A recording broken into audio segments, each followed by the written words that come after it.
Welcome back to the American College of Surgeons Bulletin Brief from the Frontline Surgeons' Voices. With me today is Dr. Aaron Epstein. Dr. Epstein is currently a fourth-year general surgery resident at the University of Buffalo and has a quite amazing, accomplished career already at Humanitarian Services, having founded the Global Surgical and Medical Support Group. Welcome, Dr. Epstein. Thanks for having me. Well, thanks for joining us, and thanks for all you've done. I might add the college has already recognized what you've done when you received a Pfizer Humanitarian Award as a second-year resident in 2020, and you're now, of course, in 2022, a fourth-year resident. So my kudos to you for that accomplishment, and it's for the work you've done with the Global Surgical and Medical Support Group. So perhaps you could start by telling us what your background is and then how you came to form this group. Sure. My background was actually doing defense work after college, graduating from Rice in Houston, Texas. I went to work for a defense company and focused on mostly the Middle East arena, and later went to Georgetown for the School of Foreign Service, where I got a graduate degree in intelligence and, focused on that arena and counterterrorism for a bit before, unfortunately, watching the Middle East implode during the Arab Spring. And really at the time, coming to this realization that, through medical work and humanitarian efforts, we were having much larger impacts than we were through kind of the security efforts. So really kind of through that experience in the region, I decided, maybe medicine's the way to go if I'm going to really want to have an impact on things. And so came back to the US, actually started volunteering with the fire department in Fairfax, Virginia, because I didn't really know how to go into medicine.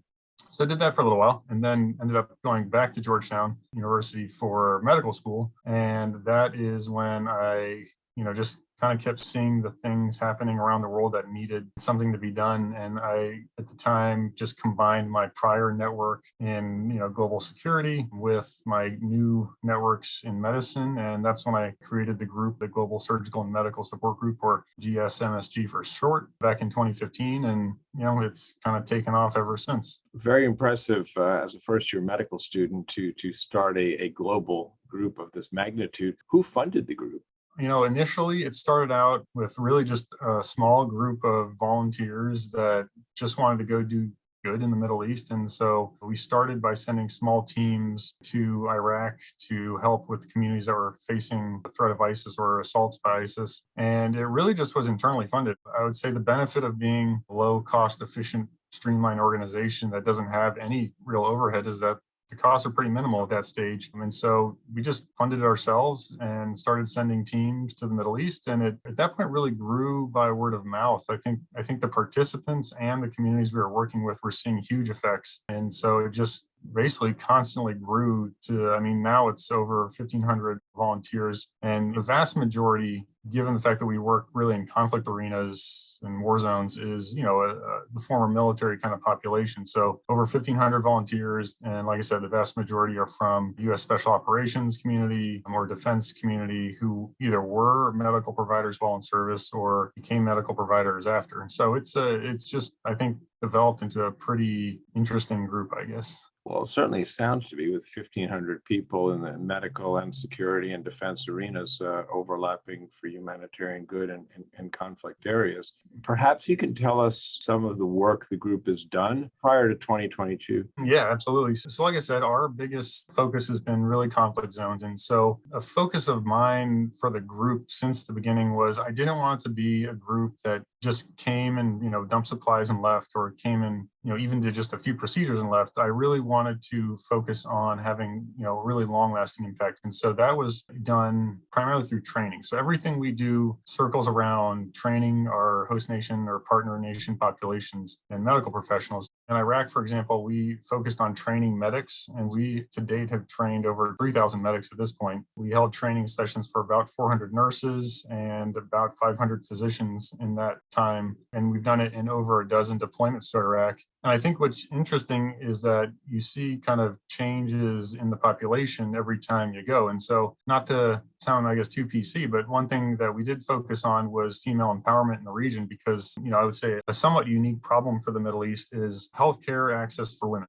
the Middle East, you have cultural issues where a female can't be physically contacted by a male unless it's their husband. And so the physical exam, which is, we all know the basis of medicine, goes out the window. And at the same time, they were training, very few women to be medical providers. So one of our big thrusts for years now in Iraq has been training women to be medical providers, medical professionals. And part of how we also did that is we focus on sending U.S. military female, veterans who are medical professionals. So they get this really interesting role model effect where these really cool women who are excellent medical providers, but also just really impressive and strong women go there, and these women and girls in the Middle East see it, and it's crazy because you'll see the changes over time. I remember there was one girl who came to our first nursing training session, just kind of a girl who thought her place in the Middle East was to make lunch for her family, and she saw one of our female Marines with fully tattooed arms, just looking really cool.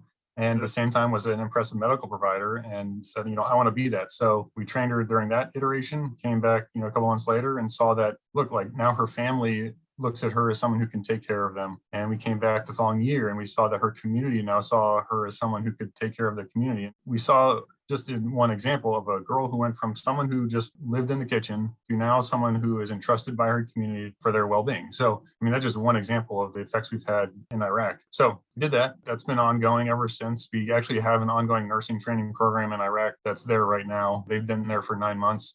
Back during COVID, we actually had to pull everything back from the international work. I think we were actually one of the largest groups to staff the field hospitals that went up in New York City at the initial wave. And then once that all kind of calmed down a little bit, with the vaccines and everything, and we went back to doing international work. And so we have sent teams to several locations in Africa, again, to focus on training, again, sending medics, nurses, physicians, surgeons, as well as to South America. Same thing. We had a medical facility, essentially encampment set up on the Venezuelan border where we treated about 3,000 Venezuelan refugees. At the same time, we're training the host nation population we were working with how to treat these people that were coming across the border. And we also assisted in coordinating some of the evacuation out of Afghanistan during the final U.S. evacuation there. We helped coordinate about 600 individuals getting out through the airport.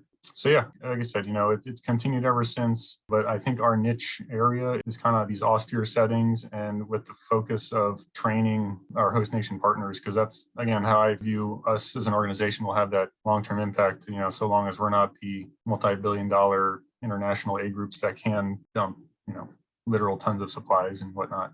Well, I congratulate you on your vision, on your dedication, and on what you've done for humanity. I completely see why you got the Pfizer Humanitarian Award as a second-year resident in 2020. It's been a pleasure speaking with you, and we're going to continue this conversation in another episode when we talk about your more recent work in the Ukraine. Thanks for being with us. All right, thank you. Appreciate the opportunity.